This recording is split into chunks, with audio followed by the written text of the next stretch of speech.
Good evening, ladies and gentlemen, and welcome to the Balie. Welcome to Freedom Lecture number 7. My name is Kirsten van den Hul, and I will be your host tonight. Before we start, I would like to do a quick poll here in the audience. Who has been to a Freedom Lecture before? Okay, I would say about, I'm not so good at this. What would this be, 10%? Yeah, something like that. All right, so maybe it's good if I explain a little bit about the history of the Freedom Lecture. Last year, Amsterdam was celebrating 400 years of canals. And Amsterdam, in those 400 years, has quite often been described as a free haven for freedom fighters, free thinkers, and all sorts of people who needed refuge. But what does that mean today? Is Amsterdam still this free haven? And how does that relate to people fighting for freedom all over the world?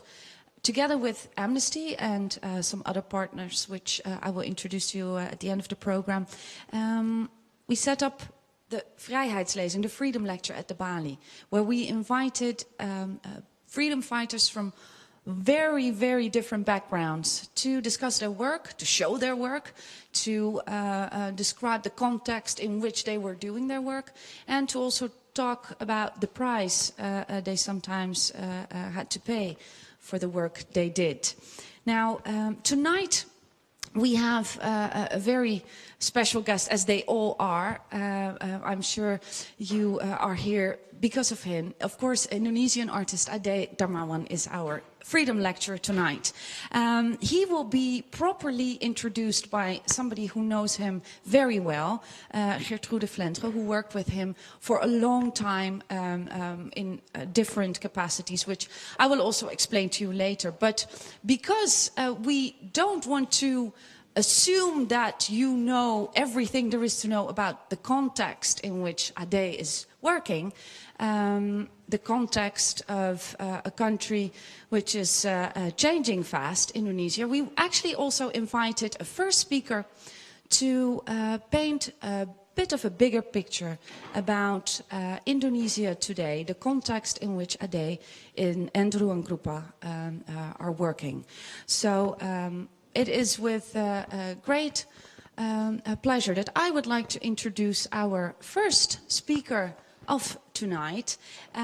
She is working at the KITLV, that in Dutch stands for the Koninklijk Instituut voor Taal, Land en Volkenkunde, but in English is translated as the Royal Institute for Southeast Asian and Caribbean Studies in Leiden. And she is a researcher there working on the Elite Network Shifts project. But Jacqueline lived and worked in Indonesia for 8 years, working as a freelance journalist, as a researcher. You may have also seen her analyzing the elections on Al Jazeera. And I would like to ask for a warm welcome, Miss Jacqueline Hicks. Floor is yours.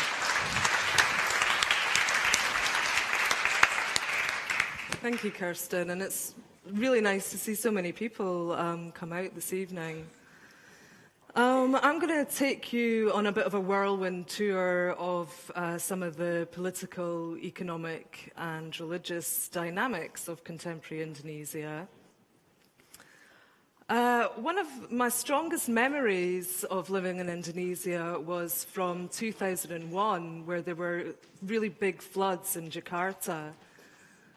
I was caught right in the center of Jakarta one evening when the rains had been very heavy, and in order to get back to my house, I had to walk through the main thoroughfares in central Jakarta, which were literally hit deep in water. Although the flooding made it very difficult to walk, the streets were actually full of very excited young people really enjoying the moment. Now, for just one night, the cars that had normally dominated central Jakarta were disabled. Some were scattered around, abandoned, and completely useless. And the sense of freedom that you could feel in the air was really palpable. I had a strong feeling that those taking over the street that night were the disenfranchised, people who are normally literally pushed to the margins of the streets and of the city. Now, like the traffic that normally dominates everyday life in Jakarta, there often seems very little room for manoeuvre in the country's political arena. In some ways, there has been very little change in the people who have dominated Indonesian politics for decades. Right across the political spectrum, all of the most powerful elites hail from the Suharto era. There is a consensual way of doing politics that is really foreign to us Westerners. Rarely, for example, are votes taken on legislation in Parliament. Rather, around 95% of legislative decisions occur behind closed doors, and they're the results of negotiations amongst the different heads of parties. So informal networks of power prevail among a small core of political elites, no matter what party they represent. And having studied Indonesian politics for over 15 years, I'm still regularly surprised by discovering family or other social connections among the political elites who are ostensibly competitors. I use these connections in my work to explain political alliances that otherwise do not seem to make any kind of ideological sense. Now, moving against this basic dynamic are two post-Suharto developments: the growth of a politicized civil society and a free press. In some ways, the rise of the new president, Joko Widodo, is a result of these two processes. For the first time in Indonesian history, Joko Widodo's election was largely funded by ordinary people. Almost half of his campaign funding was from 60,000 donations of under $100. And if you compare this to Prabowo's campaign funding, that we know about anyway, which is recorded as coming from just 48 people. But it wasn't just all about the money in these elections. The success of Joko Widodo's campaign was ultimately rooted in a vast network of civil society volunteers. It was kind of chaotic, especially compared to Prabowo's very slickly organised campaign, but ultimately effective. Joko Widodo's election victory is a kind of fruition of the civil society movement that began on the streets in 1998. Farmers and fishermen's groups, students, religious groups, advocacy organisations, NGOs. Now, in daily politics, these groups still struggle to influence governmental decisions through any formal channels. They remain largely reactive to bad decisions and scandals, rather than taking proactive involvement in the substance of policies as they're made. But they effectively use the media, which is one of the freest in Asia, as well as classic street activism, of which Ruangrupa is a part. The political arena, then, is an ongoing struggle between the consolidating forces of a political cartel held together by networks of patronage and the diverse and noisy voices emanating from civil society. Now, these new dynamics of competition have not been matched in the economic arena. With much of Indonesia's economic growth still generated by natural resource extraction, the economy is dominated by the kinds of large companies which have a capacity to be involved in these technology and capital-intensive sectors.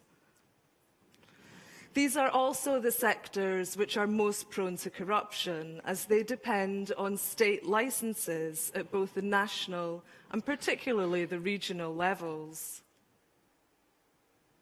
They are also the sectors that have long had the most involvement of the military, as the Suharto government essentially paid for military support by giving access to resource extraction, and I'm talking about mining and forestry and plantations, things like that. Now, such a mixture of business, state, and military involvement, coupled with the fact that the resource extraction occurs mainly in the regions out of the reach of Jakarta, makes for a very dangerous environment, which is often prone to human rights abuses. NGOs, journalists, and villagers are most at risk around mines and plantations where they seek greater transparency of the deals or a greater share of the wealth which is generated by them. Concentration of ownership in the country's other industrial sectors, like manufacturing and retail, is also very high. Figures show that on average, the 4 largest firms in each sector accounts for around 60% of the output of those sectors. And a handful of family businesses linked to Suharto are still very dominant, some of the substantial relationships with political power holders.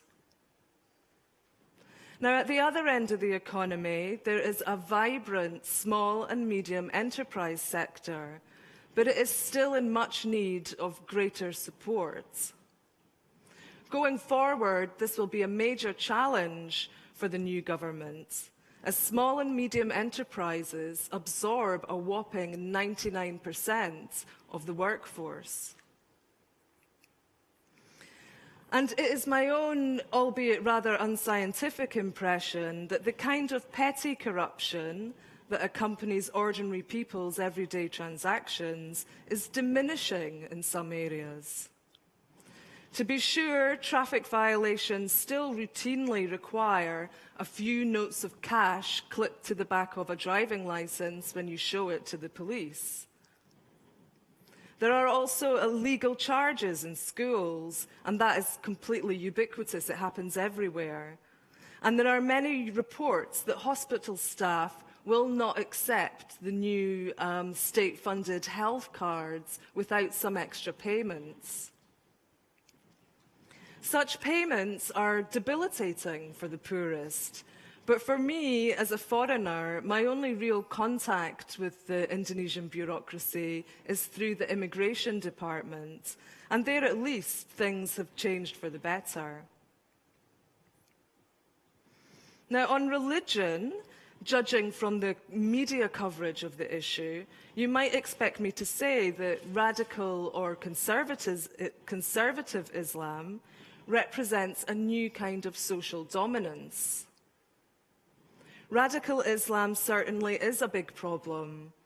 I've met with families in West Java from the minority sect Ahmadiyya who live in fear, are ostracized from their communities, and are under constant threat of harm.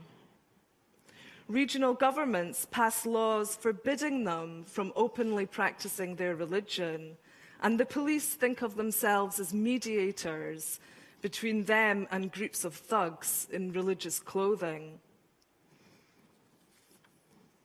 It was truly heartbreaking to meet the Ahmadi children. They were quiet and fearful. They were bullied mercilessly in their schools. And as one person from the Ahmadi community showed me around a ransacked and partially burnt house and mosque, I felt the stares of the neighbours that were standing like zombies in the streets. And that was the first and only time that I've ever felt such discomfort in Indonesia. So you may remember the plight of the Ahmadi community from a really disgusting incident in 2011, which hit the international headlines, when a mob of 1,000 people attacked an Ahmadi house, beating to death 3 young men. And this was all recorded by several attackers on their mobile phones. Now, some of those perpetrators, their faces clearly shown on video, were eventually given a paltry few-month sentence. But such cases, along with the threats made against liberal Islamic groups, LGBT groups, and most recently the new ethnic Chinese governor of Jakarta, must be seen in context. Overall, Indonesian Islam is a vibrant and extremely diverse religion. The radicals make so much noise because they themselves are caught in a powerful competition with other Islamic elements. Now, compared to Christianity, Islam in general has no central institution. There's no professional class of clergy. And there's no one with an exclusive monopoly on religious authority, and this all makes it, as a religion in general, much more competitive. Added to this is the way that Islam arrived in Indonesia centuries ago. It did not develop under a consolidated political order, but rather spread around the country piecemeal, mixing with already existing beliefs. Nor is Indonesian Islam currently subject to state control, like other Islamic countries, such as Egypt, Saudi Arabia, or its immediate neighbour, Malaysia. So competition in the religious sphere is therefore fierce, and the radical Islamic voices may have found new political relationships in the Reformasi era to advocate their cause, but I would argue that it does so from a position of comparative weakness. So in conclusion, I return to the metaphor I began with in the introduction, the Jakarta traffic. All of these political, religious, and economic dynamics I have spoken of have elements of stagnation, consolidation, and I would even say sclerosis. Whether it's the political cartels, the economic oligarchs, or the hardcore Islamic radicals, these hardened structures sometimes seem as immovable as the traffic jams that are so ubiquitous in Jakarta. But anyone who's spent any time in Jakarta knows that if you want to get around, you need to be on a motorbike. Weaving in and out of the traffic, they are a supreme annoyance to the car drivers, and sometimes a little dangerous. They go the wrong way up one-way streets, they sometimes skip traffic lights, and are small enough to take shortcuts through Jakarta's kampungs.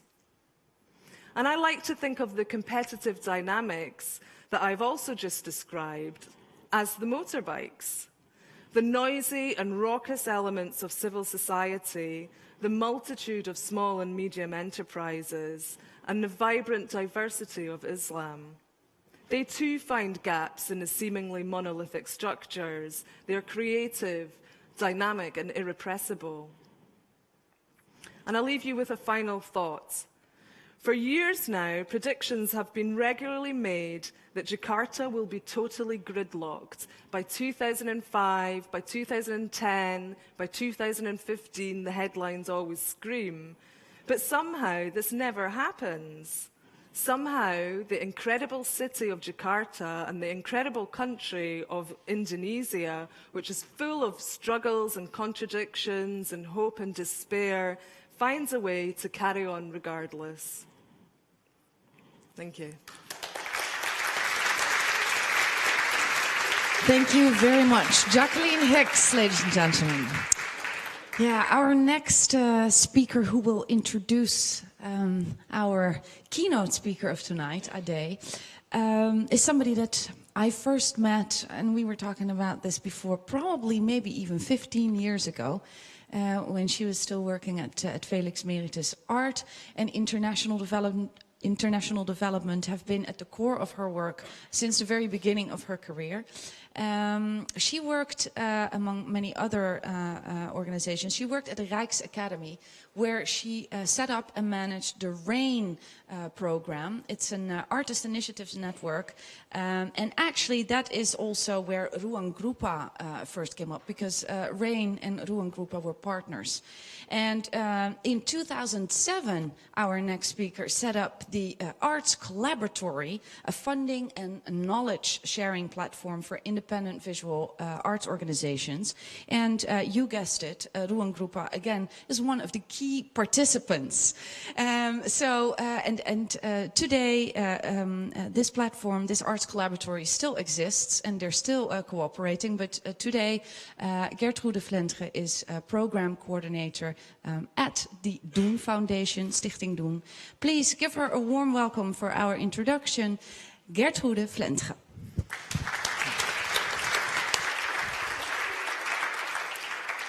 Thank you, Kirsten. Well, you've introduced me well. I think you're all waiting for Ade to start talking. But I'm nevertheless very happy and proud to be asked to introduce Ade, because as Kirsten said, we kind of grew up together in our professional lives. Or maybe, if I put it better, you have some people in your life that are very influential in the way you look at the world. And Ade certainly has been one of them when it concerns myself. I met Ade at the end of his working period at the Rijksacademy when I just started working there. He had been there for 2 years. And he ended his presentation, his work period at the Rijksacademy, with a presentation at the Open Studios. And this comprised 2 works. The first one was a work consisting of hundreds of razor blades. The text as part of the work read, "Please don't touch these artworks because they are fragile." You can see the work in the back. The other work consisted of posters hung throughout the city of Amsterdam, with stills from TV programs and texts such as, "Are we happy? Are we satisfied? And are we secure?" These were very early works in Ade's, since then very well-developed career. But I think they are still quite representative to the work he does today. The first work, with the razor blade, questioned the sanctified position of the arts. In this work, he related very much to the Dutch art context and found that the arts were too sanctified, having lost its connection to real life. The second work was questioning our consumerist and passive behavior as citizens. I think the questions raised in both these works are still very actual in Ade's work as an artist and as a curator and as a member of Ruangrupa and a human being today. I hope he agrees. When after this presentation at the Open Studios, we had a chat at the farewell party at the Rijksacademy, we discussed Ade's plans to establish what would soon become Ruangrupa. Since the mid-90s, Ade had been intensively discussing with his maybe 4 or 5 artist student friends what was needed in Jakarta, what was needed in the cultural scene, at the political level, and in the city. They were passionate about it. A new kind of cultural engagement was needed.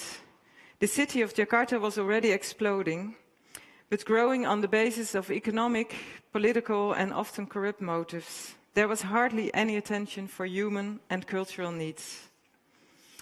Besides, people had lost the sense of owning the public, and that the public space was also theirs, that they could influence how it would develop. The end of the Suharto New Order era in 1998 did not make an end to this. Economic, consumerist, and political motives are still decisive on this even quicker growth in the last decade. In that time, Ade and his friends wanted to establish a space where artists and other creative people would be trained to develop a more critical and research-based artist practice, to then take their role in providing a more human and cultural alternative to the economic and political developments which caused the growth of Jakarta as a city. At the Rijksacademy at that time, we just had set up a very big program called the RAIN Network, which would support the alumni of the Rijksacademy in the setup of cultural organizations in their countries back home. So we were very eager that Ade would get started and set up Ruangrupa. But Ade was very determined that it should be dealt with very slow. And he did not want to be rushed. The more surprised we were that after 2 years, one could already not imagine a Jakarta or Indonesian art scene without Ruangrupa. Today, Ruangrupa has been in existence for 14 years, and it has been a huge driving force for the independent visual art scene all over the country.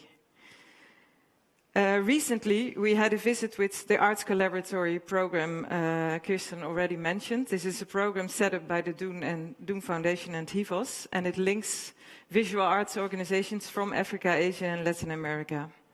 We had a visit with more or less 30 people from Africa, Asia, and Latin America to Indonesia.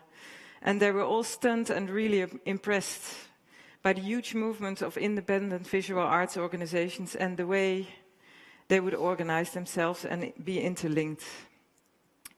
What makes Ruangrupa and maybe also a lot of other initiatives in Indonesia so specific is not only the refocus on the position of the artists, but also the way in which they work. Coming back to the rethinking of the position of the arts within Indonesia, during the last decade of Suharto's regime, there was a movement of artists, some of them teachers and friends of Ade, that were very committed to develop critical work on political issues. They would produce often beautiful objects with strong and risky political messages. The position they would take was still rather quite distant and hierarchical towards their spectators, you could say. Or, as Ade would put it, they did not step out of the position of the artist as a hero. Ade and his friends in Ruangrupa brought a new function for the artist in contemporary Indonesia, which is more focused on structural change. The artist here is more a mediator rather than a producer of beautiful objects or a distance critique. A mediator to draw attention to issues and stories of people that are normally not seen or marginalized. To provide platforms that both address these issues and make them visible in a creative and playful way. And from that to enforce the people to develop their own solutions, to develop their own change. An example of this is, for example, the Lonely Market project. The Lonely Market project Ruangrupa set up is part of a larger research on how economic transactions influence the mobility of people in the city. Ruangrupa did a huge research with these lonely markets. The lonely markets are informal markets you can find all over Jakarta, which are not mapped or are not officially in existence. So their position, of course, is also very fragile and can end every day. Ruangrupa connects these lonely markets, organizes meeting places where they can discuss common concerns, and has created the Lonely Markets Jakarta map. So the lonely markets are now not anymore invisible and can be found for anyone who is interested. The significance of Ruangrupa is not only within the Indonesian context. Also in the international sphere, I could say Ruangrupa sets a standard with its radical horizontal, structural and mediating approach.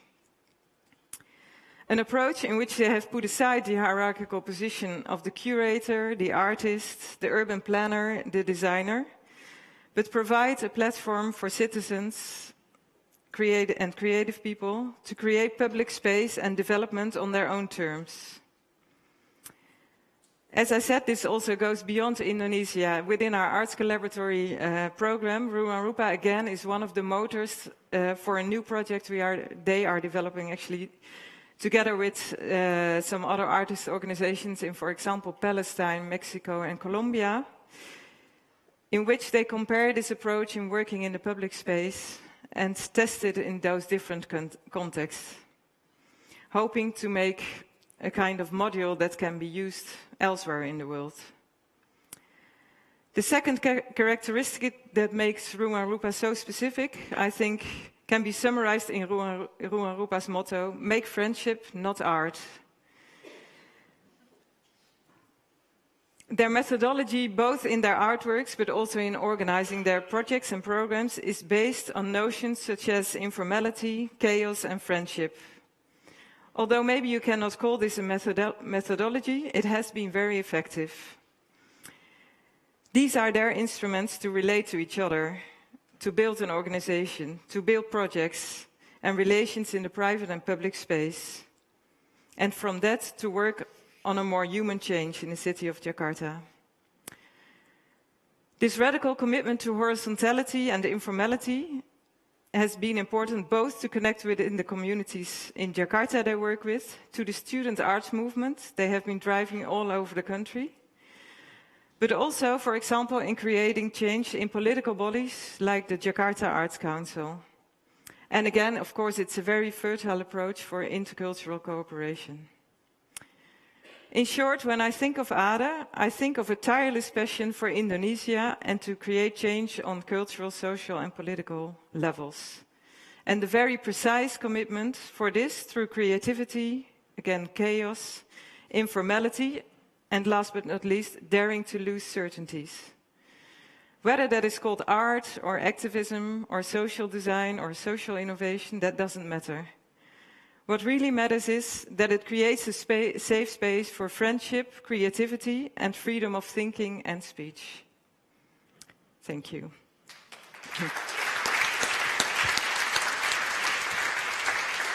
Thank you very much, Gertrude. And before we are going to listen to, finally, to Ade, okay. We actually are going to watch a short movie made by Ade. So, your attention, please.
Bergentayangan sejak dini hari dari semua sudut kota ini, menghindari panas matahari dalam lomba berburu rezeki. Tak ada lagi yang berjalan kaki, naik bajai atau metro mini. Semua orang punya motor satu, dari majikan sampai pembantu. Jakarta,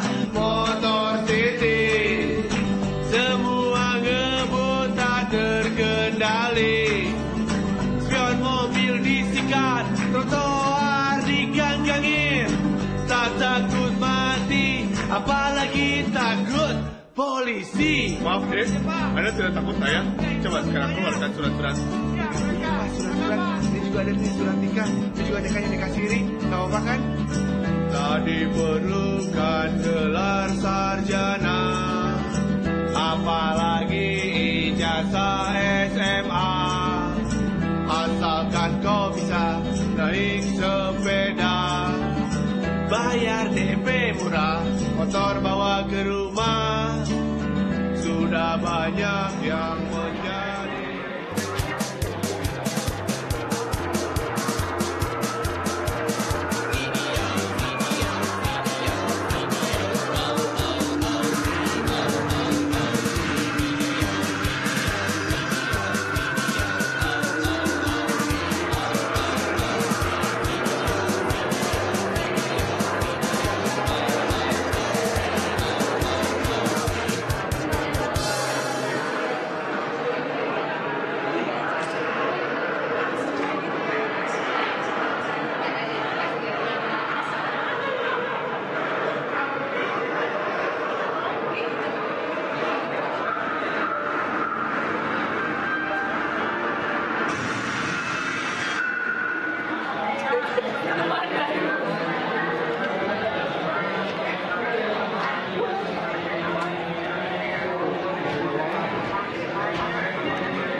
Selamat malam tuan-tuan dan nyonya-nyonya, ikrar ke alam dirta Amasia, mete dua overall Batavia, ikrar ke alam dirta Amasia, mete dua overall Batavia, ikut terus andiloi de tede, apalagi malam pasar gambir. Terang bulan metana manis, oh sorean, pergi ke stand kursi freyan andebir. Terang bulan metana manis, oh sorean, pergi ke stand kursi freyan andebir.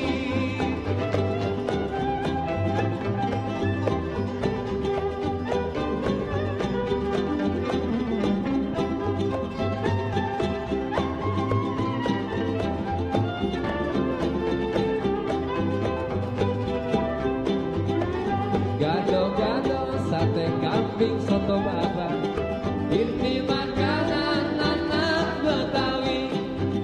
Jangan lupa.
communities who held Gerobak Bioskop program could as well maintain such of the programs that suits to them as a part of the local issues and local context that being put, that also have put in a strategic meaning in the socials and its gathering in the public space.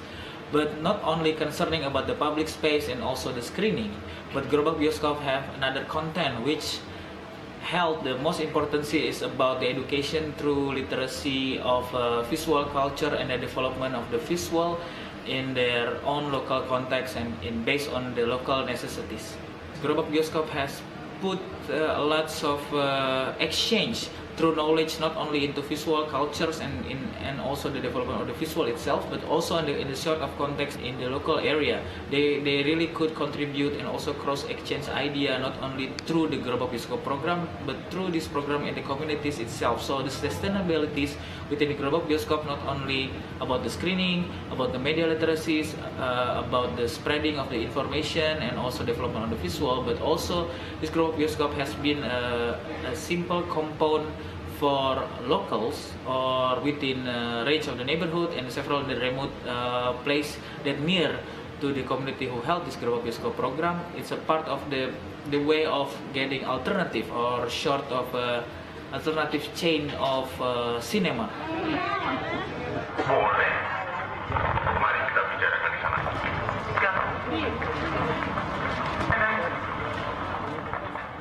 Belajar lagi. Baik, bagaimana kita bisa mengikut perempuan ini?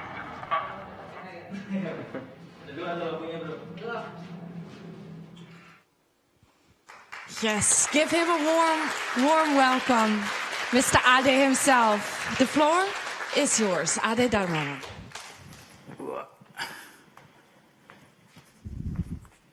Any questions?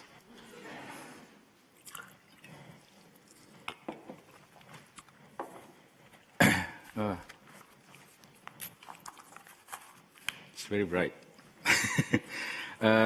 Thank you for everyone. Thank you to Balie. Thank you, Mr. Sari. Thank you, Gertrude, Jackie. It's really nice. And also some friends that here from Indonesia. They come all the way. And also some friends from Holland. And it's also very nice. Where's Els? Hi. Of course, a long time no see, but it's yeah, it's when we're talking about Ruangrupa, it's always I was always started by telling people about 98, but this time I think I will try to go back a little bit to the mid-90s, sort of like 94, where Kurt Cobain suicide and Justin Bieber was born. No, it's 94. It's the same year. You can check later. It's yeah, when actually we met in the mid-90s when all friends in Ruangrupa. I was born and grew up in Jakarta, but I was studying in Jogja at IC, and then most of the friends that finally building up Ruangrupa is actually study in Jakarta. So we met already in mid-90s, like 94, 95, like the generation who loved the 60s music, literature, Pramudia, Tan Malaka, and also like in the end of the Suharto regime, we always have, I think it's who finally pushed to the reformation, like frustration, anxiety, anger, in the end of the Suharto regime. The space has been defined by the state, no platform that you can actually express your critical thought. There's always a fear in the air, lack of imagination, and in the same time, actually there's a lot of works especially in the cultural field where we stand, experience and witnessing that art and cultural infrastructure as part of the corrupted government. It's become part of the stereotypical state agenda or propaganda, sort of like pure and sacral. And of course, campus, sort of like heaven.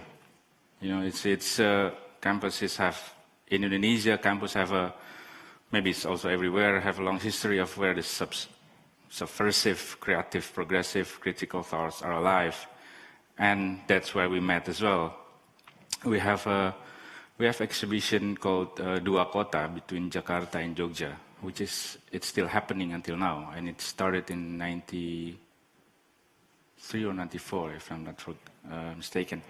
But those exchanges still happening until now.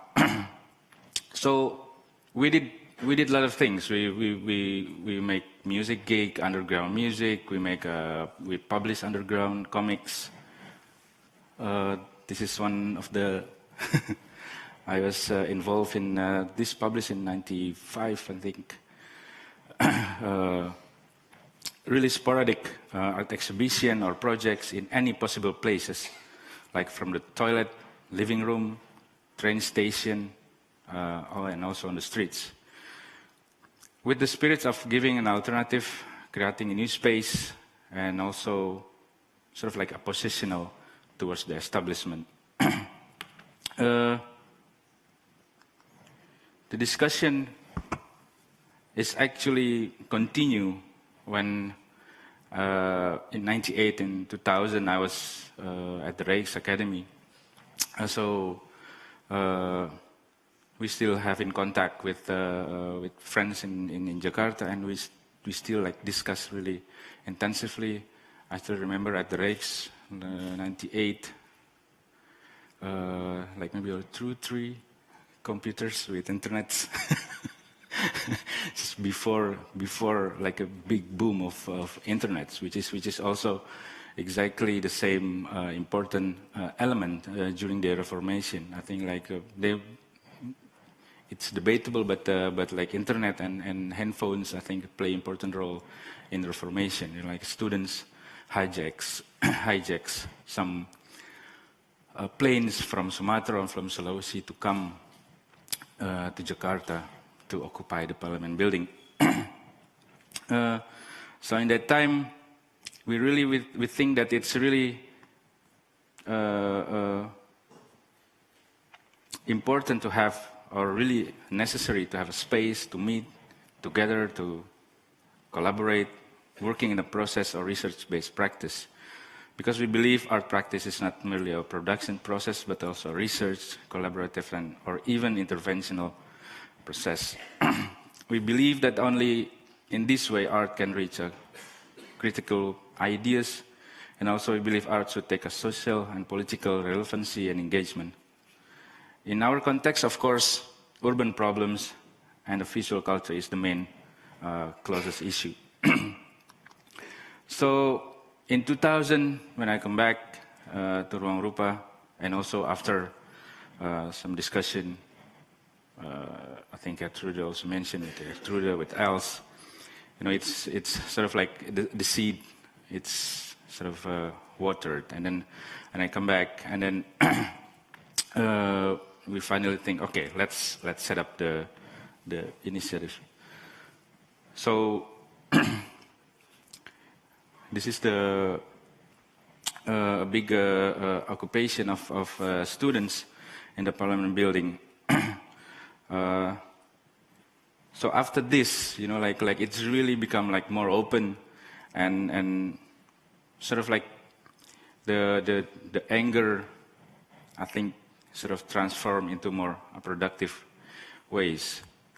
So we start with Ruangrupa. We do some fundraising, sell some friends' artworks, because we cannot sell our own works. So it's like we ask some friends, like more sellable artworks, to help us. And we start with with a space that really daily life. And we start with the house.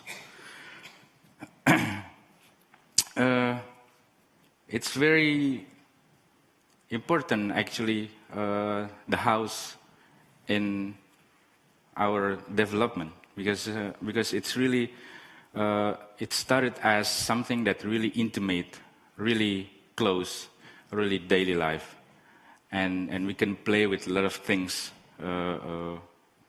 especially.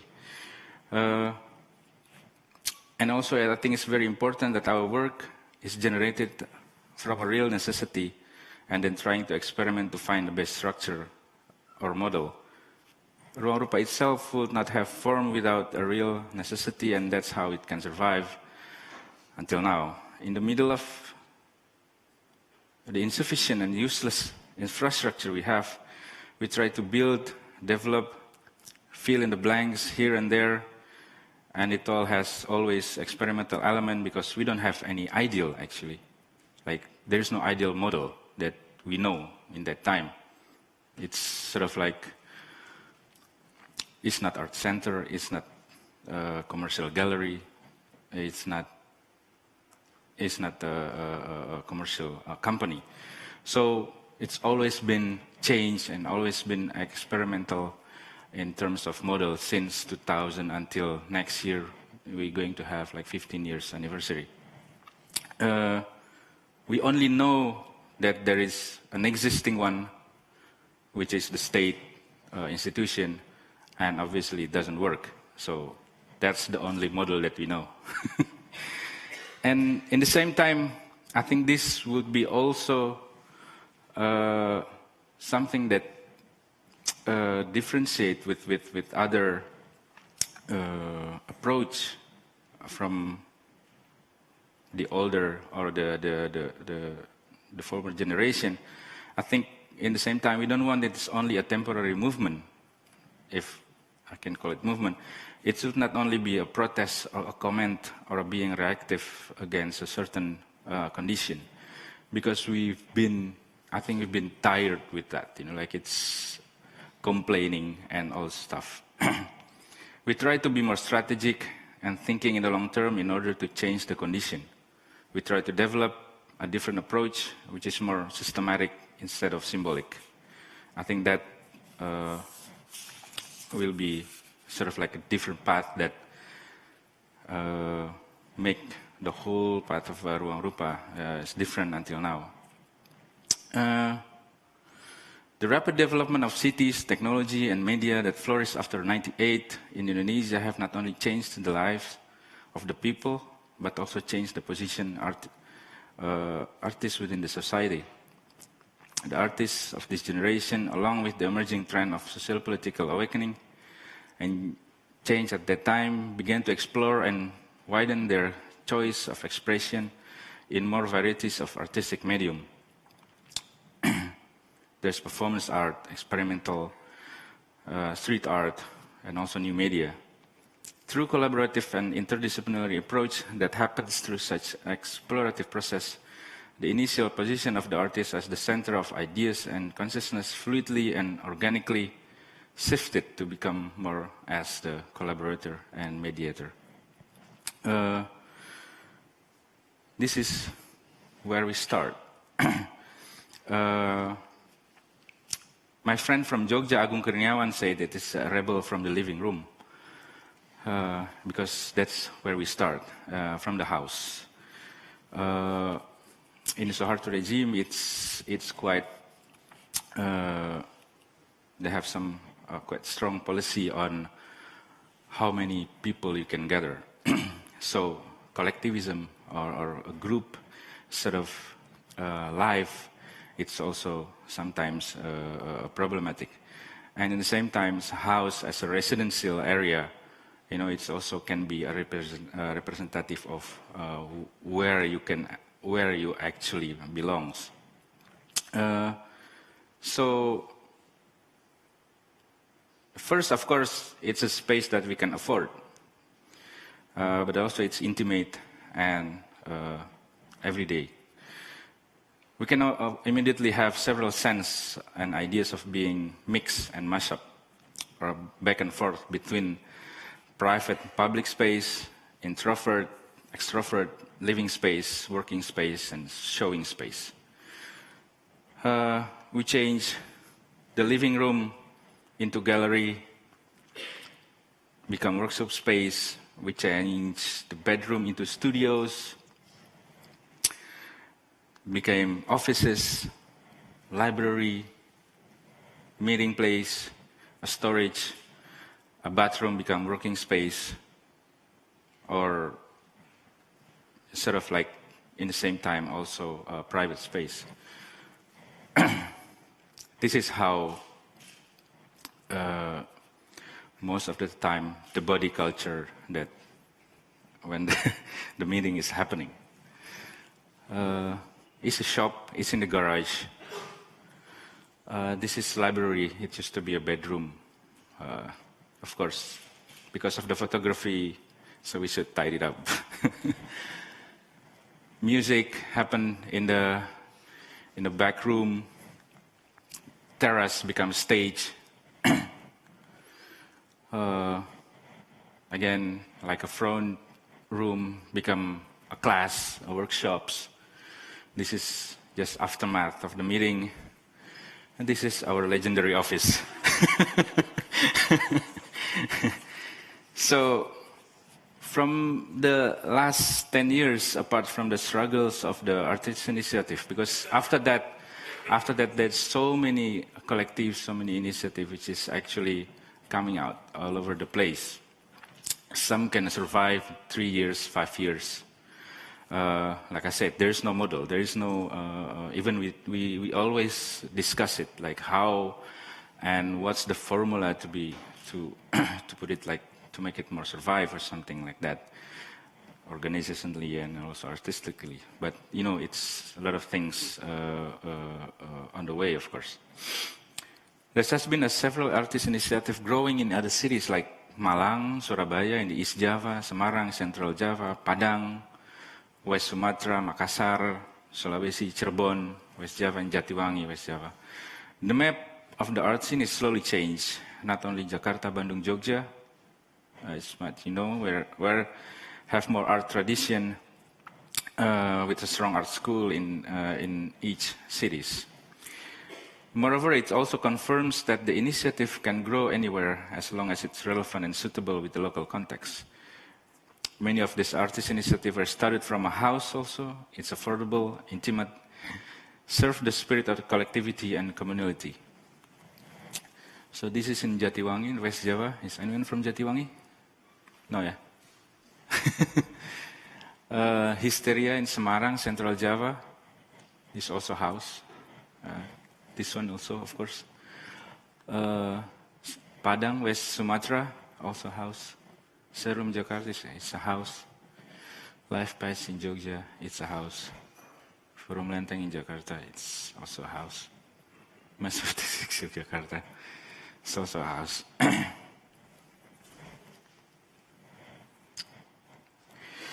10 years before 98, Cemerti Art House, maybe some of you knows, it's in Yogyakarta. It's very, they started in 88, Contemporary Art Gallery in Jogja.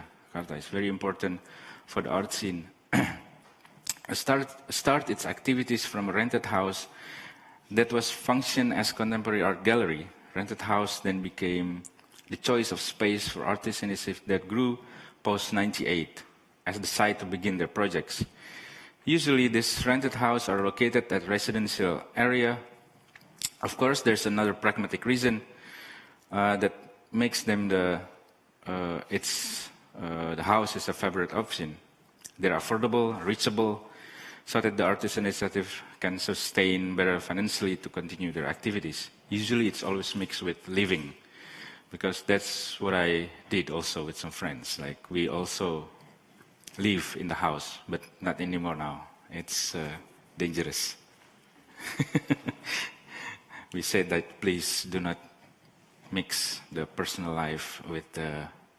But of course, formally, we're not allowed people to like live there. It means live there means that you bring all your personal stuff to Ruangrupa. But of course, if you go there, like there's always some people are staying there, like stay a few nights. We may suppose that the emergence of these artists, collectives, or initiatives as representation of the social classes where they grow. And indirectly, the use of the rented house by those initiatives proves that the artists managing the space come from the same level of the economic status with the people around the neighbor.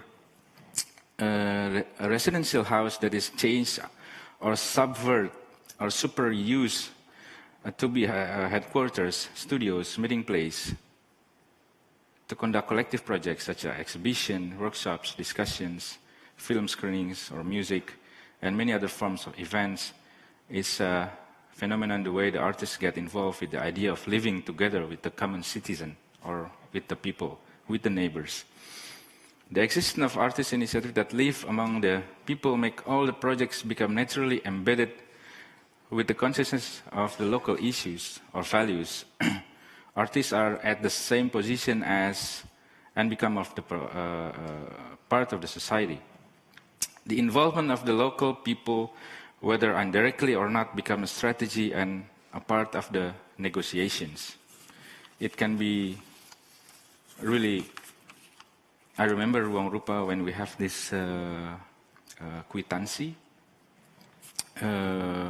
saying that it's sanggar lukis, which is or like a painting courses. So our neighbor think that our space is actually conducting a painting courses, which is not. But we never said that it's wrong. We never said that that's a wrong or a mistake. But so just like we leave it that way, in like really how the neighbors interpret us.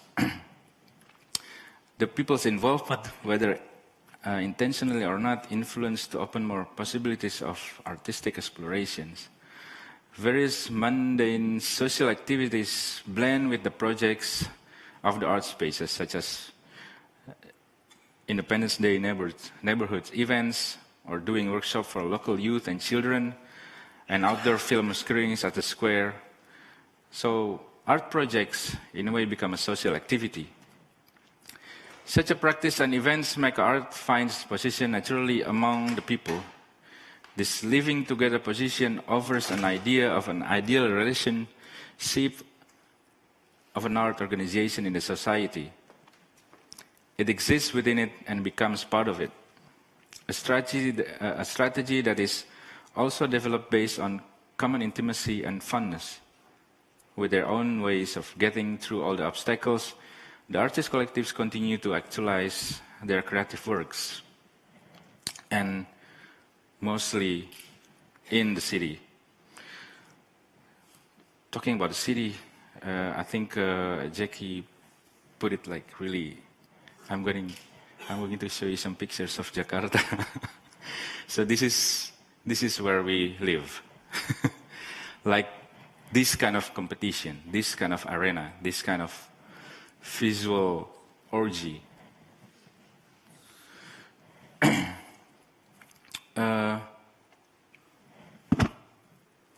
So it's an amazing wave of images and intervention. You know, like how can you call it art intervention in this kind of intervention? So it's not easy or define, or it's not easy to define or strategize, even to intervening in this kind of cities. So the great public awareness of these collectives can be seen by the various kinds of collaboration in doing art intervention in public space, like also commercial space, such as malls, towns, squares, and other urban spaces. By participating in claiming the space, fight for it, and attract the public, just like the way corporate products do. The art intervention itself has expanded the space and ideas, offering different experience to the broader public. So it's actually really about mapping sort of like the vein of the cities and injecting it with with some artistic intervention or artistic experience. Such a public awareness can also be seen from the tendencies of activities that function as daily social events. Therefore, a broader access is open for the public that has various backgrounds and networks, with more interaction and participation, since the activities are designed as part of daily lives, where the public is free to experience. At the same time, such a practice also widens the artistic experience and redefine ideas and memory for the public to rediscover and recreate new spaces of expression and reflection.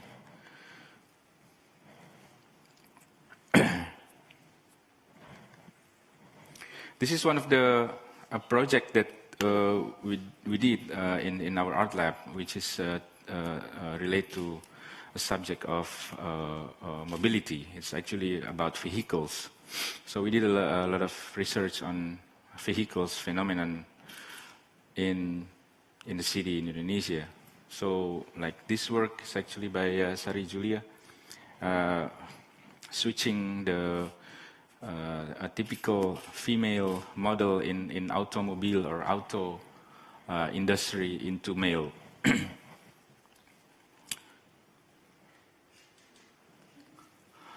And of course, we also search into Quran. Is there some religious motivation, like how Indonesian like really have a big desire of owning the vehicles?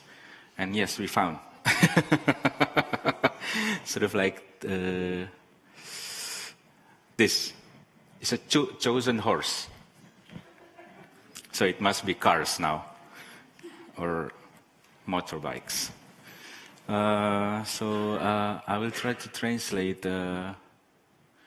So no, it's really sexist. So it's like saying.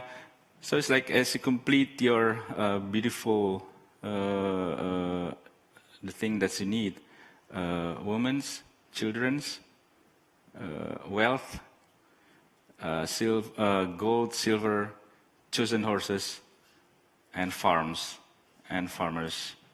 That's all the enjoy of the life in the earth. Sorry if I mistake, but that's more or less the really bad translation. Maybe Google can do better. So we play with the. It says, "Please." This is actually taken from Quran, but it's actually it's a brochure of cars, saying sort of like, "Please God, show me the right path." It's just like I really like these images because this is sort of like an illustration of the over production of the it's like too much cars in the city, and I mean this is a real case that there's a car really fallen from these stories of parking stories. Of course, I don't know if you have it here, but we have it like this, you know. Instead of this is like most of the competition of awards and like many offering a car as a main like a first award. This is another project about the city design, the city. This is actually how you call it, merchandise, and there is because there is a lot of real estate in Jakarta, which is really big, and they have a different. They sort of produce a different social relation because they have their own. They've developed their own city inside the city. This is a lonely market. It's a transaction. So this is what Gertrude just mentioned. This is actually all the sort of like directory of like pop-up market or illegal markets in Jakarta, which is, we actually has this project around all over the many countries now, trying to map many illegal or black markets in many cities. And we actually also designing certain icons sort of where people can actually contribute their experience into the maps or into the geographical maps. This is one of the, this is exactly the same where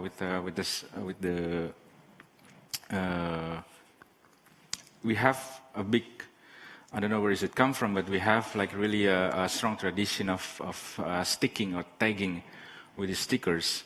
We're collecting maybe like 10,000 stickers, and this is part of research division, and it's actually publishing this book with the 4,000 stickers and with some writings in it. This is really famous in the 80s, of course. And this is in 70s. Some of the text, some of the aesthetic, it's not there anymore. Some of the words is not there. When Jakarta people still use the word bona fide. We don't use that word anymore. Like this. Even my, like, tampang jelek tapi bona fide is like, what is it? If even you are bad looking, but you're bona fide, something like that. There's a lot of self-motivated early urban phenomenon or words, because this is coming from 70s. It's a different kind of sigifara.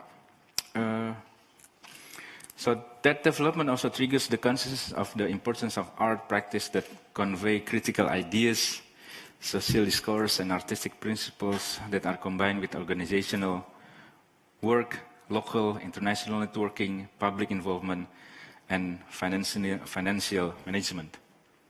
So this is how Ruangrupa looks like now. We have 4 divisions. Art labs, support and promote, we call it research and development, video and new media, with different people working in each division. We have like 15 to 20 people are working now, monthly salary. It's very difficult. It's not going to make you rich, but it's really important. Reinhard is laughing. It's yeah, it's not only artists now. There's urban planners, architects, teachers, writers, designers, musicians also. So it's really mixed now, and this is also it's become like a small and medium institution. I'm not really afraid to call it institution, because it is institution. We just like how you work on it. I think it's differently. Another thing that has also been built well is networking among organizations, individuals, and communities. These networks are very advantageous as a medium of information exchange and sharing, especially on artistic strategies. The activities show the formation of constantly productive and dynamic units on their local sites that are interlinked to each other and becoming a constellation of networks. So this is one of the networks that we developed since 2004. I start my story with when I was a student. So this is actually sort of a homage, like it's like dedication for students and also for the campus. So we did since 2004 we did a biannual events, a students forum. We invite people, students who make visual works, come to Ruangrupa and then also present their work in front of the other students who they never met before. So like the best video can be made by students of state administration, for example, or like the best photography can be made a student of banking school. So it's really a major event, a big event. Maybe you saw also in the video, it's like maybe like 50 to 70 or maybe like even 100, like this crowd, like in one room in this gallery, and then they just present their work, and then they discuss, they debate, and it's really amazing because they don't have that platform in their campus. So it's like it's another sort of very interesting platform for them to meet other people and also to have a different kind of experience artistically. So and then we select the works, and then we show it in the National Gallery.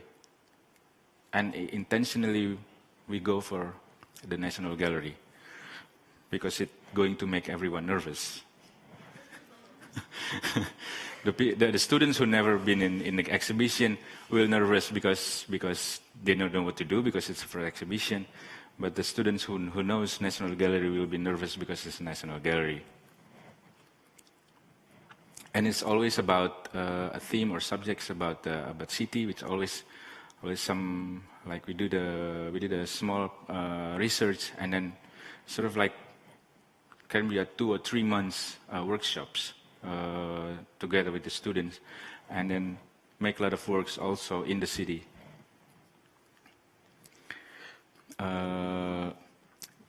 Jackie is actually mentioned about Ojek, it's motorbike taxi. So this is a directory of motorbike taxi actually in the business districts, Sudirman, Tamrin. One of the students made it. With also with the handphones number, so you can call them and then they will come. Yeah, you said this one and this one.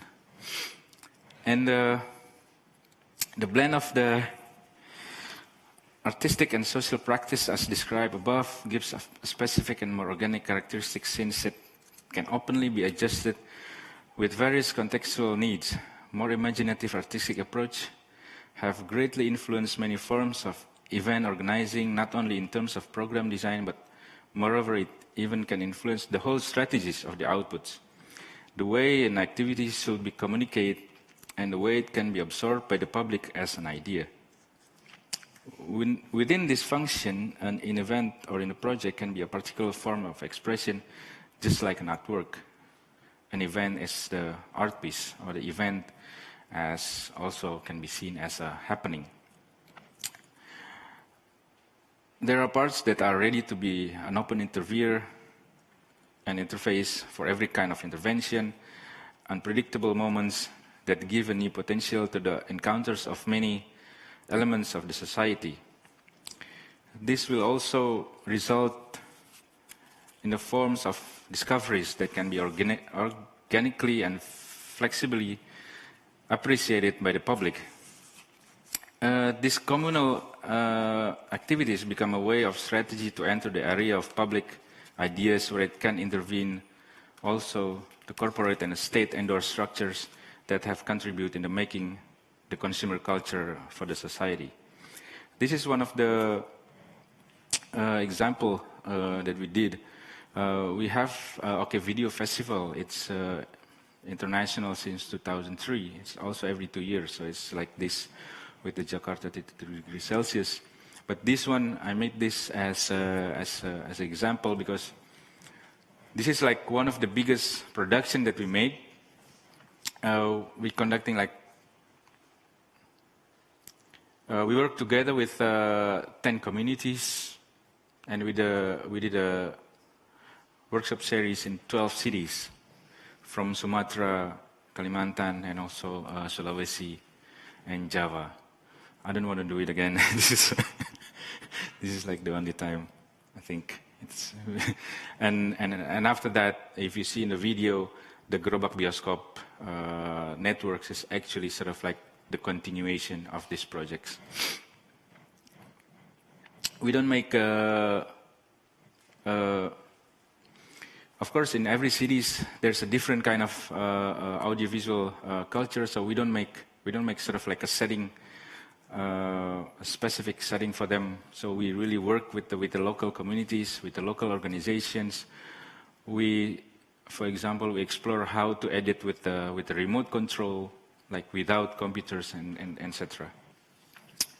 Such a creative and art-based activities like the ones described have further evolved as social practices. They are different with the tendency of art exhibition that mostly inclined to be centralized. They have become a medium for the development of interdisciplinary works and profession, a blend between art and activism, between management and networking abilities, and also the capabilities to get support, to analyze circumstances, and to utilize local support.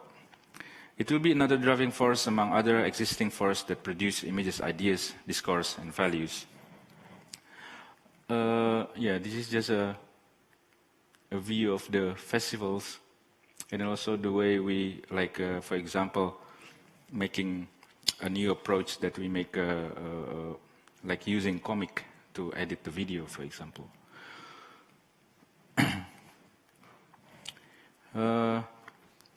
The initial the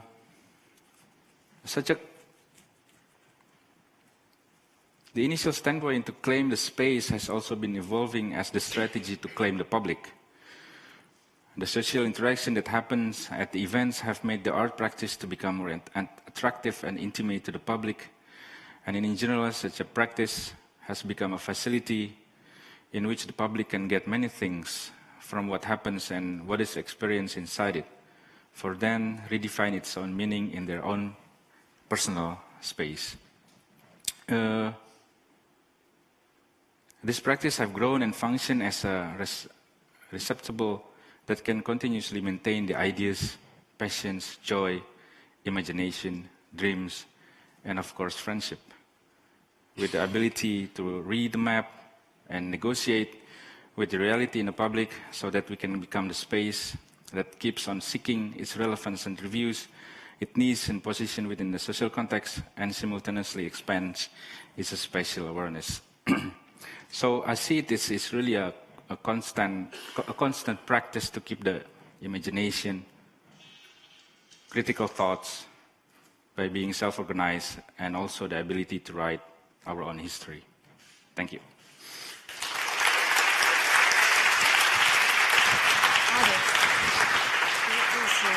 Stay with me for a second. Thank you very much for showing your yes. Let's have a seat at the table, actually. Thank you very much for sharing some of your work and some of your ideas with us tonight. Before I would like to invite Jackie to join us again and talk a little bit more about Indonesia, and of course ask the audience if they have any questions. I'm just curious about where this drive of yours come from. Did you always want to be an artist?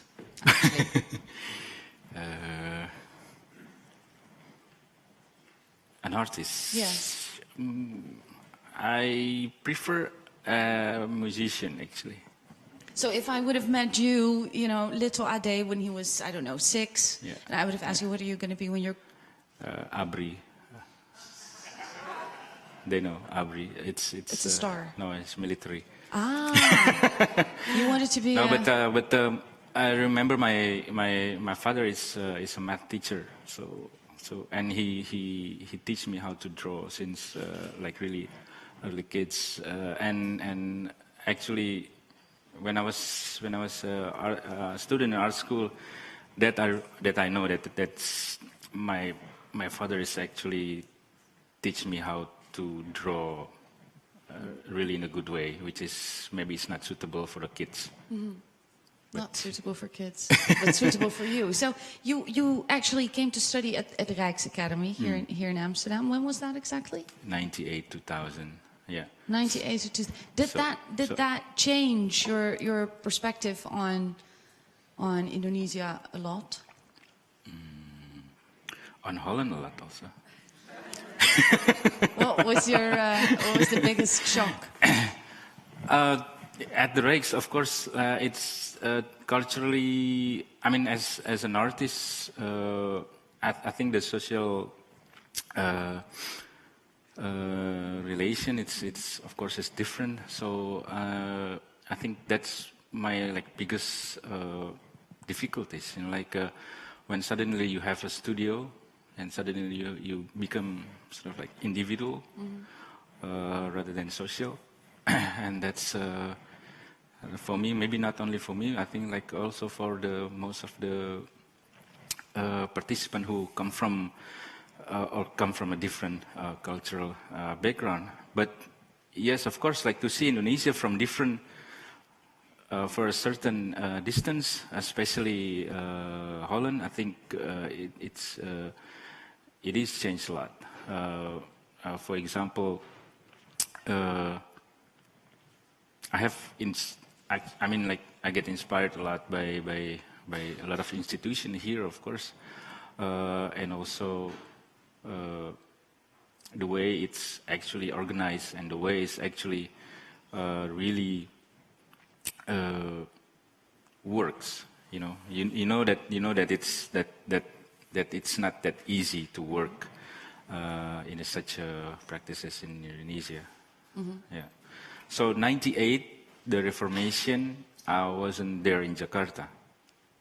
So when all my student friend get shot in in Jakarta, you were here. I'm here, and that must have been hard.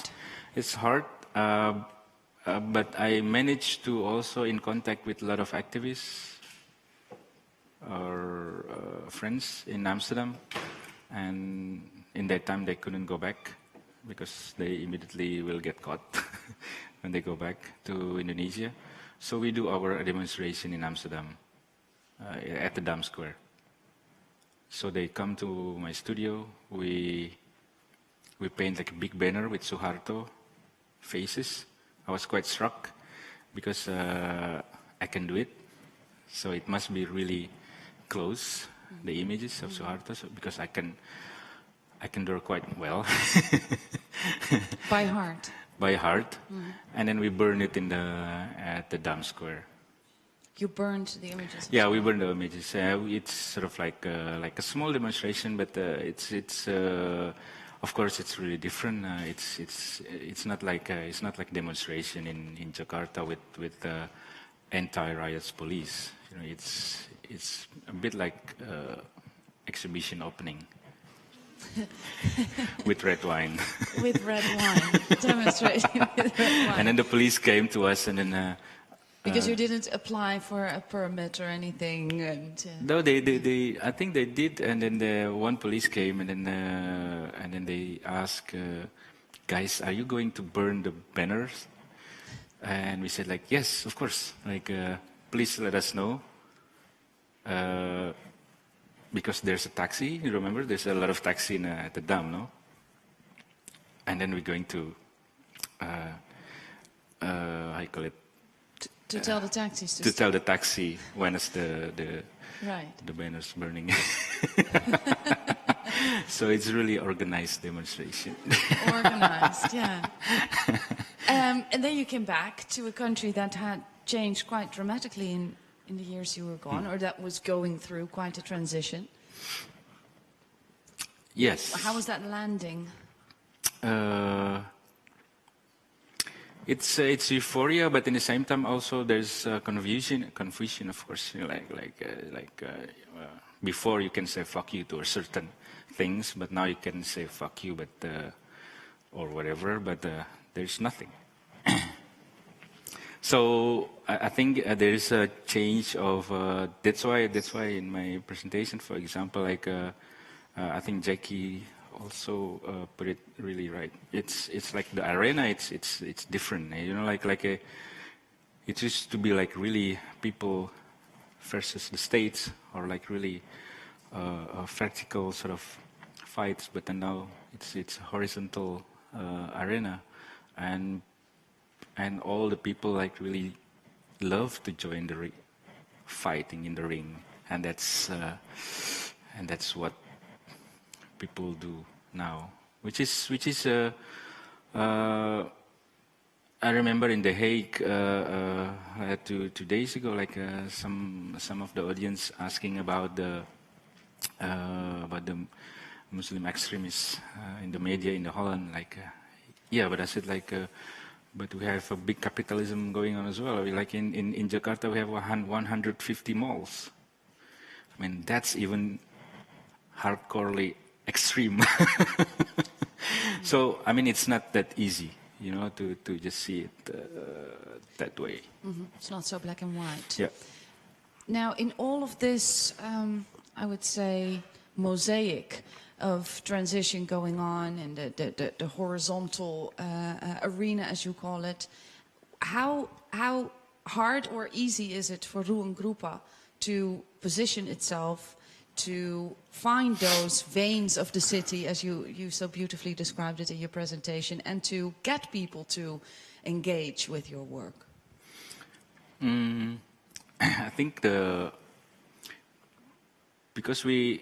I think that's why the house is really a good metaphor, which is sort of like the back and forth between the private and publics, and also in the same time being personal and social, or individual and social in the same time. You know, I think in that sense, I think to be able to read the maps, I think we have to have that ability, go back and forth between on the individual and the social in the same time.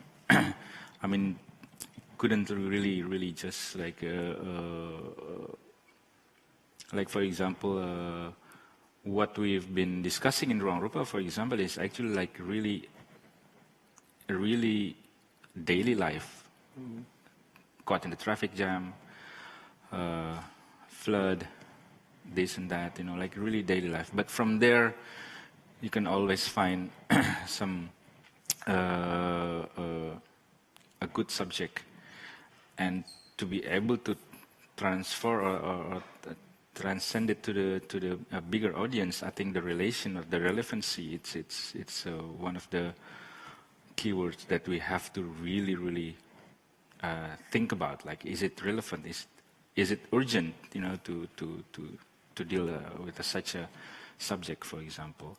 I mean, it's not easy, but I think when you have the like really good eyes and also the sensibility, I think you can really point it out which subject or which theme or focus that can be shared with a lot of people as well. Mm-hmm. You mentioned a couple of times, you know, institutions and how institutions of art institutions in Indonesia actually have not always functioned as the way they may have should. Do you see a role for Ruangrupa in actually trying to accomplish that kind of organizational change, structural change as well? I think it's like maybe like a lifetime of Ruangrupa speculation. It's like really a lifetime speculation, because like I mentioned also, it's all even for us, it's always been changed all the time. I think that's what also really interesting with the other collectives, like I also showed. I mean, we've been networked, we work together, we steal each other's ideas, we steal each other's strategies. You know, it's really by that I think hopefully the public or the influence will be measured by how it's actually can be expanded, and after that I think we can go to the arena which with a better weapons or poisons.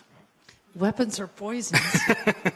That sounds dangerous. Now, actually, this week was quite a historical week in the history of Indonesia with the. What is it? This week, yes, with the appointment of the new president last Monday, and then today the news that I think it was 8 ministers have not actually passed their corruption tests, let's say. I would like to invite Jacqueline to join us at the table to discuss what the current, most recent political developments in Indonesia that you already also briefly introduced in your introductory words, Jacqueline. What they mean for art in Indonesia, and what actually you think Ruangrupa can do differently now that this new regime is in power. Do you think that, Jacqueline, this is in fact a historical week, or is that just me thinking that? Yeah, I think it is. I mean, there's lots of differences. I don't know if you would agree, but but I see lots of differences in the way that Joko Widodo's come in. And you mentioned the thing about the 8 cabinet members. I mean, that's already caused quite a fuss, that a list of potential cabinet members were put through the anti-corruption institution, which is a really great, solid institution. But also, yeah, I mean, there's real kind of hope, amongst the people that Joko Widodo's going to represent them in a way that I don't think there has been in the past. Mm-hmm. Mm-hmm. Do you agree, Ade, with this I think, hope? Do you see that? Yeah, we actually also give a support for Joko Widodo. I mean, like we do a sort of like support campaign in our space, but it was really, I mean, of course, just like Jackie said, like there's a lot of layers of people and also views also. But what I see it from this Jokowi phenomenon, I think it's really interesting because finally, I think there's going to be there's a change how people actually see or define how leaders should be. That's one thing, or leader or managers. So this is broader than just politics. This is also about the workplace. Yes, and also how I think I hope there will be a new relation of how people and so-called government has been since many years. Like if you see from Suharto to the previous one, the Susilo Bambang, they all king of Java. Like they present themselves, and also how people see them. It is very feudal. It's this king of Java. But I think that's what I really find like really interesting with Joko is actually because he's coming from the from below and common people. But we'll see how it goes. I think there's a lot of friends, yeah, including us as well, like also working how to make it like really a direct channel to him. So like really the people participation during the campaign, which is like really amazing. Mm-hmm. They mocking. They make fun of Prabowo, they mock Prabowo. It's in a very creative and artistic ways. I think that that spirit shouldn't be gone. So we really think how to keep it actually. And do you think Ruangrupa can actually play a role in that? I think we always try to find a role in a way that just try to keep the people as critical as possible and speculate and also offering questions, shake the beliefs. That's I think we're mainly working on that focus. Jacqueline, what do you think actually is the biggest challenge for the Joko Widodo government? Is that corruption, the fighting corruption, or is that poverty, or? Yeah, well, all of the above, really. I mean, he's going to find it difficult to actually get anything done, probably in Parliament, because of I think he has about 40% coalition, and the opposition party have 60%. But actually, I would say that, you know, that you don't need to overdo that too much, that sort of analysis, because of the way that the way that legislative decisions are made in the parliaments. It's through commissions, and effectively every time the government proposes a bill, they have to re-establish another coalition, because every commission that deals with different bills have a different kind of set of beliefs and a different set of dynamics. There's not any real kind of central party structure. There's not any party discipline.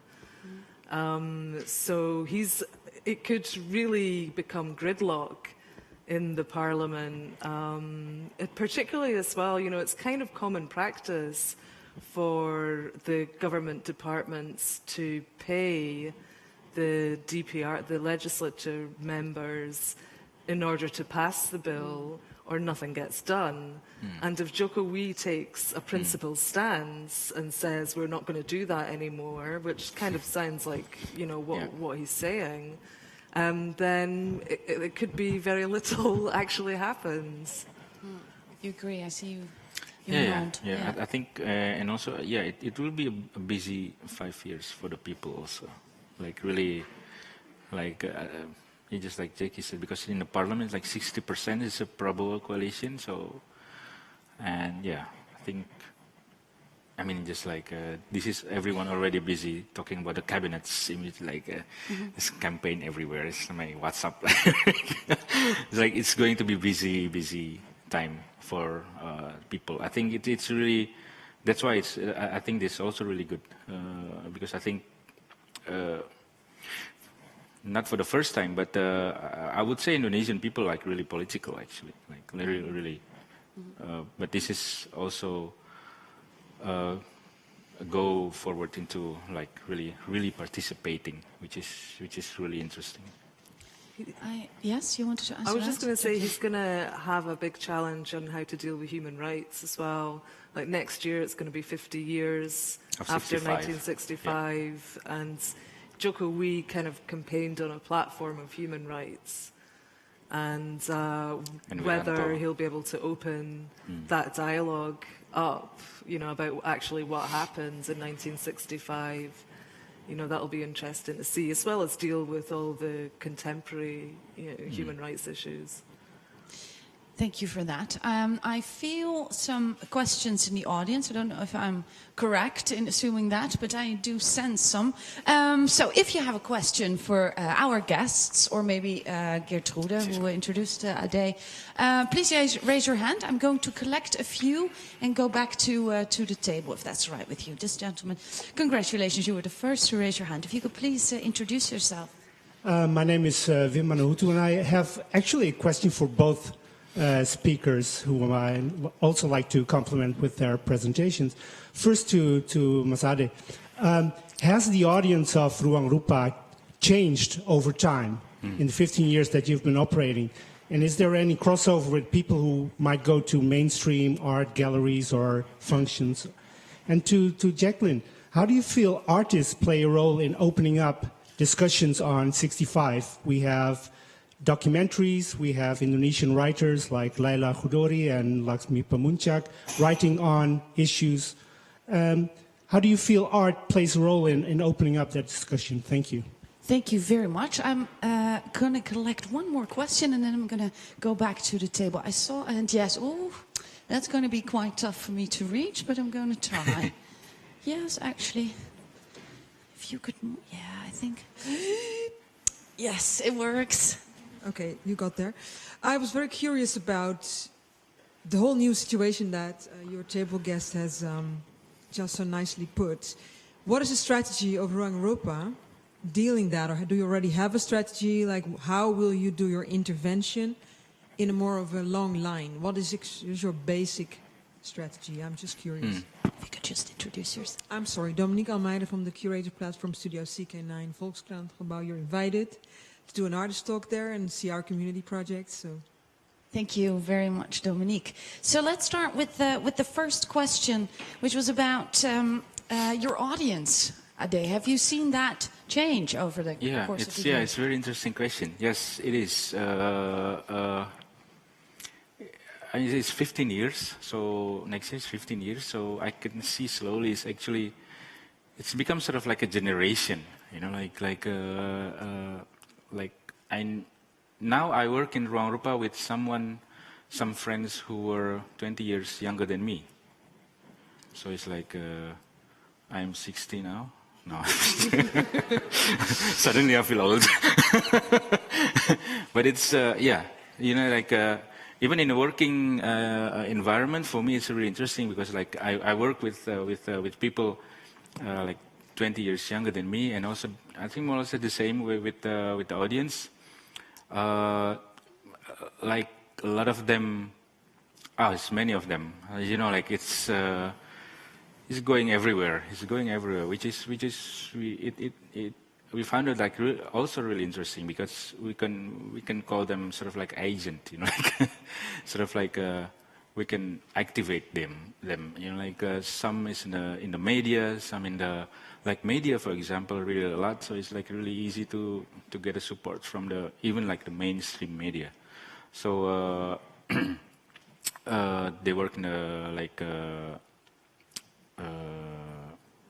professionals like in the creative industry, or sometimes they work like really different disciplines, but they always come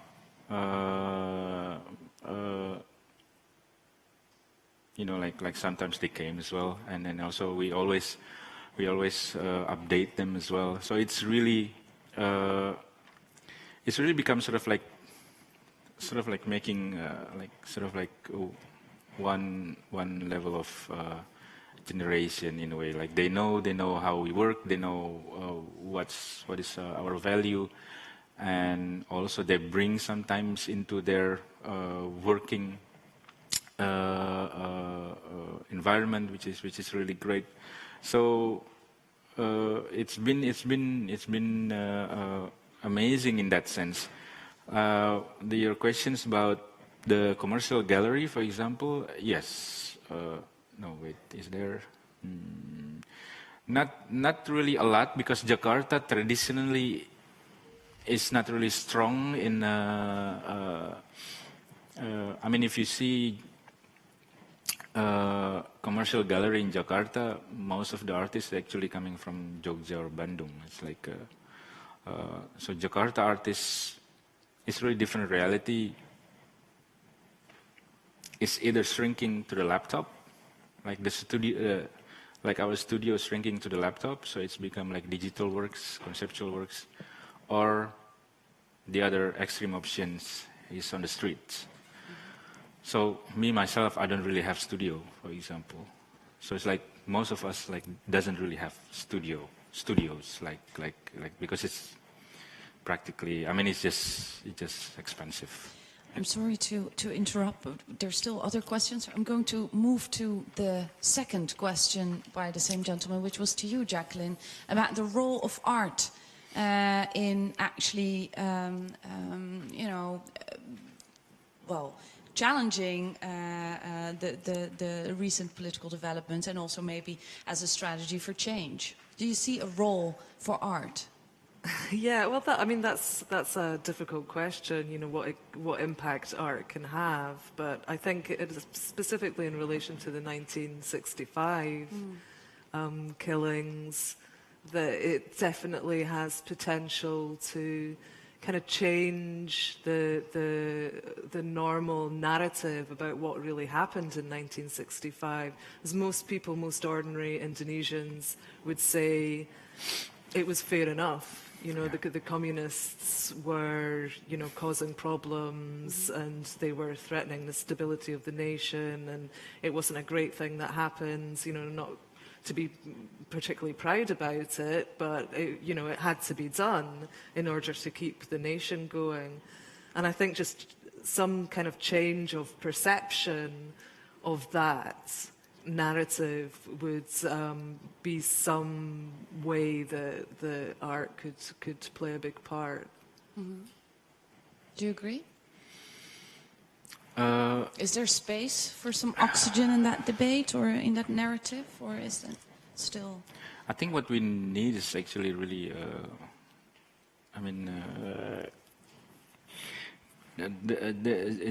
bit of problem with the 65. I think we don't really have a much, like, really open archive, like a database. I think that's what really, like, artists really needed. But of course, there's a lot of books, there's a lot of writings now. It's been published. But you know, it's. I think art is always have this role to offer another scenario, which is maybe not necessarily 65, the killings, but you know, like around that. I mean, like working, like the issue on Orde Baru or the, like, the new order of the, like, this 30 years. I think it will be, like, really interesting focus.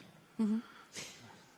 Dominique asked you if you have a strategy to actually deal with the potential deadlock situation that might occur in a new power balance. Do you have a strategy to actually deal with the new political reality? It's really, I mean, in that sense, I mean, art actually really have many options of or many strategies. I mean, like I think the new things, of course, the viral, the virtual. I think it's just also very interesting how it's actually people using the anonymity in the in the internet, for example. I mean, social media, networks also. It's going to be, like, really play important role. How it's actually the issue can be transformed, and also because what we always see is actually sort of like a big city. I mean, it's really different issue if you really go to the, like, just like Jakarta with just like go to the satellite city of Jakarta. It's already different reality. It's like really already different issue. So it's like networks will be really important, and then to share, to exchange the information, and also to broad up the issue much bigger, and also to push the people's participations. Yeah. I think that's what I'm thinking right now. Okay. Yeah. Thank you for now. I'm going to collect a last round of 3 questions. So yes. Please, if you could introduce yourself. Oh, my name is Sanne Orthuizen. I work as a curator at Casco in Utrecht. I was wondering, Ade, you mentioned that that Ruangrupa can be called an institution now. And you said it started as a house, which has like an intimate feeling to it. And I think in the space that it is now, you still maintain that feeling. And although I think the bedroom has been turned into a library, I think the library still often functions as a bedroom. But it is, yeah. But I'm just quite curious how you relate to this notion of instituting or institution within that context, and especially in the context of Indonesia. Thank you very much.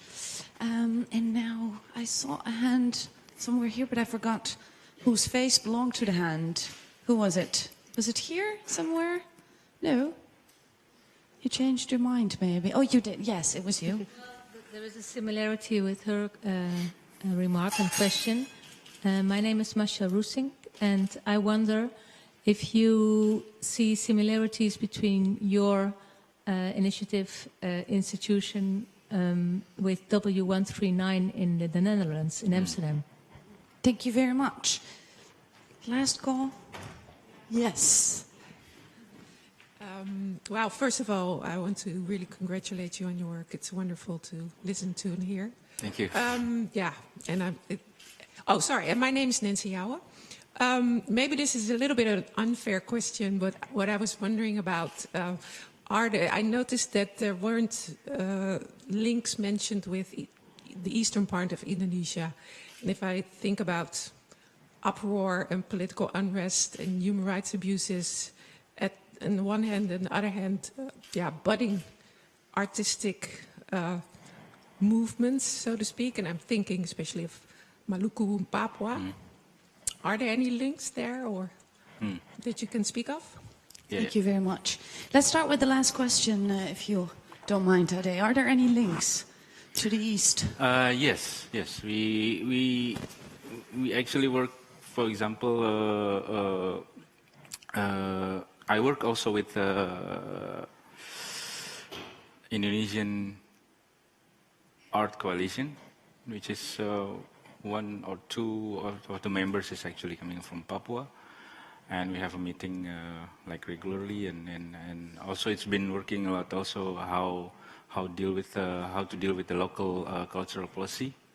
So we have, for example, this coalition work on. I mean, we work with sort of like lawyers groups, and it's been. We've done a research on cultural policy, especially for the local cultural policy, because it's really different between the cities, and also how they raise the money and all stuff, and also how it's actually can be contributed to the each local. So yeah, we work with some organization in Papua, like in the east, but not Maluku. Why? Or should I say why not? Just not yet. Okay. Yeah. No, belum. It must be some. Yeah. Because it's not. I mean, it's not easy to do a map. It's a huge country, you know. Question by the lady from Utrecht about institutionalization. Oh. How do you feel about that? Are you afraid of that might happen? No, not afraid, because we're not going to reach that anyway. So but I just get a WhatsApp from my friend. He's from Jogja, and then I think he landing in Jakarta like really after midnight or something, and then I think he goes straight to Ruangrupa, and then he WhatsApp me like your place is like office now. There is no place for like me, nomadic artist, something like that. And I said, no, we still have. I said, and then I just show it where. So we still have, actually. I think talking about the institution, it's for me, it's sort of like a challenge as well, you know,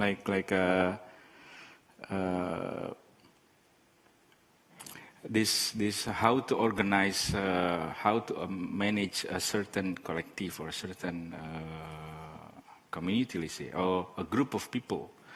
I think Indonesia it's crazy with grouping of people, you know, like we make like association here and there. Like, this is also really interesting. But I think this can be also sort of like experimental or speculation of how we actually should manage or working in a group. Hopefully it can be transformed and can be adapted or can be related to other locals, which is already, I think it's already happening, because because that's what we did also with other organizations. Like in the last few years, what we do is actually workshops of management, for example. Can you imagine? I was invited to like a tour to several cities to talk about management. So it's like really just that's what I mean about institution. I think we should redefine the institution. Mm-hmm. So. And what about W139 here in Amsterdam? Do you relate to that organization? I don't know what's going on with them now. Is it still?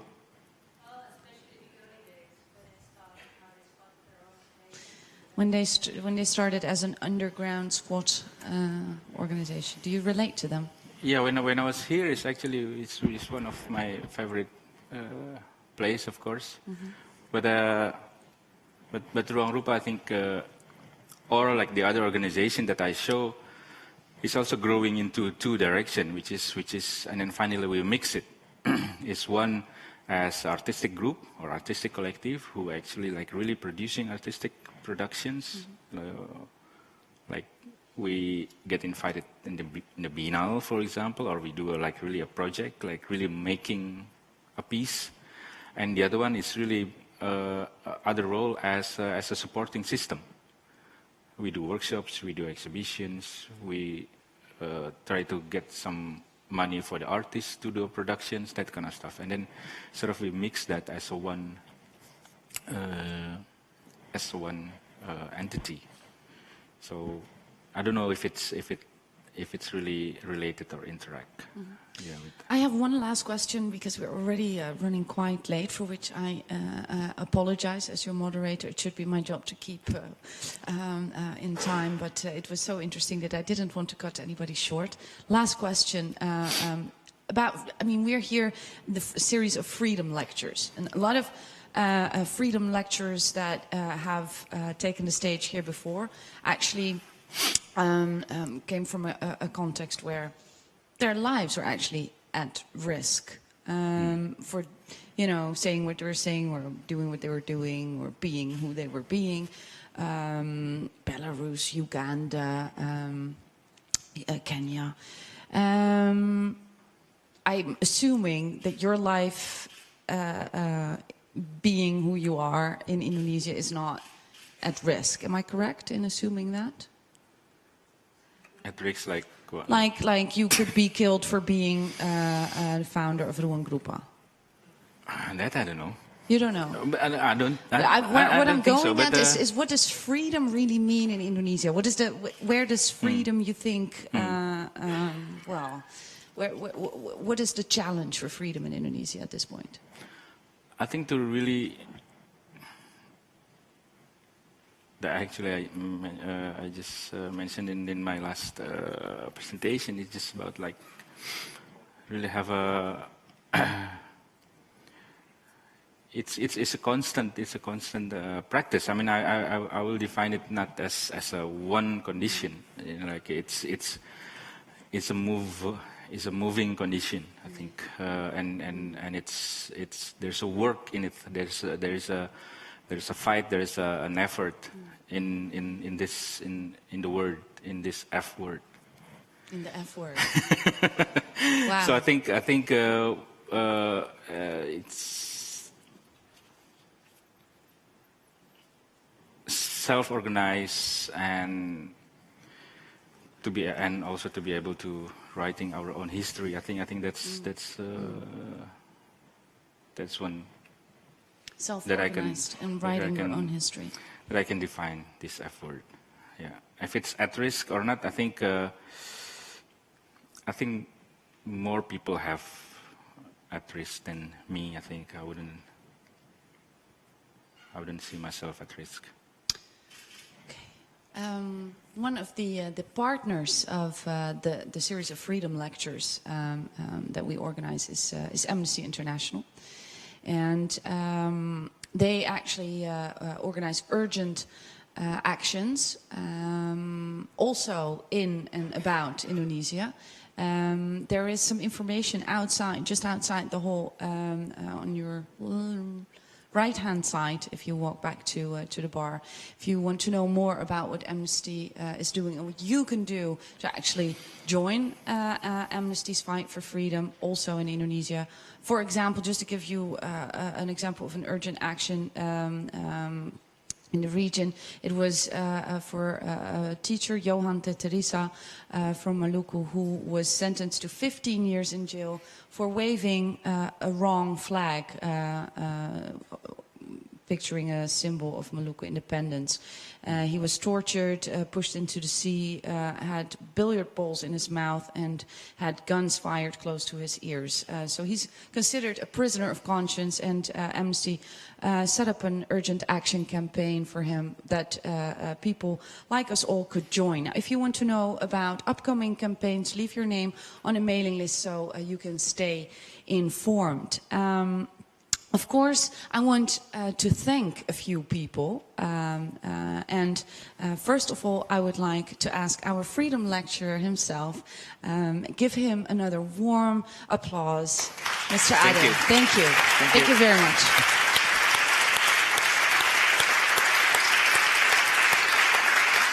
Thank you. Of course, I also would very much like to thank our other two speakers, Jacqueline Hicks. Thank you. And Gertrude Vlendra. And now that you're clapping, please, I would like to thank the people who and the organizations who made this series of lectures possible. V-Fonds, Postcode Loterij, Stichting Democratie en Media for their financial support. And thanks Amnesty for the partnership. Yes, let's clap for them too. Why not? While we're at it. Also, of course, thank you to the people at the Balie and most of all Meert. It's always a pleasure doing business. Thank you. And to the people upstairs, you cannot see them, but without them you could not hear us. Thank you. Now, there's one more freedom lecturer left for this year who will actually give 2 lectures. His name is Andrei Kurkov. He's a writer from Ukraine. He will be in Lux, Nijmegen on December 17th. And he will be here at the Balie December 18th. Stay tuned and stay free. Good night. Thank you for being here. Thank you. Thank you very much. Cheers.